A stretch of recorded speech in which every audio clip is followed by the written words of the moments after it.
Hello दोस्तों मोर रोचक बोलो कि स्वागत करछे मुई सकाल सकाल केन नको जे चला देखो जे वीडियो के मु घर बाहरी पल्ली देख पारते घर खतरनाक भाई इला उली धरी के बाहरी पल्ली हमर खेत के जेनटा के देखो तो हमर खेते जेन पासे धान मड़ी छ देखो तो जेन पासे धान गदे छ अरे धान हवा पूरी करू छ और दादा मन देखो तो जेन पासे धान गदे छ एटा हमर एटा फावड़ा पूरी चली छे आगे बंडा उंडी चली छे आगे रगी लगी रहन फाइनली में पले ले हमर डोली के जेनटा देखो तो हमर डोली इटा जेनटा के धान काटबी हम देखो तो खतरनाक पासे धान काटवार छे हमर घरे।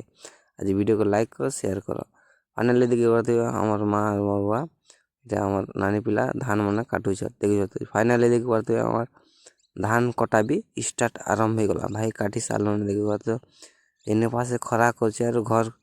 फाइनली हम घर के जो छे क्या काज घर के जो छे क्या ना कि खाना आनवार छे वो फाइनली देख पारते मैं पले जैसे बाइक रे आज मंगलवार बाजार है तो मंगलवार बाजार फाइनली पहुंच गली 4 लाइन रे जिन पासे मैं जो छे जानी कह भाई देखिए तो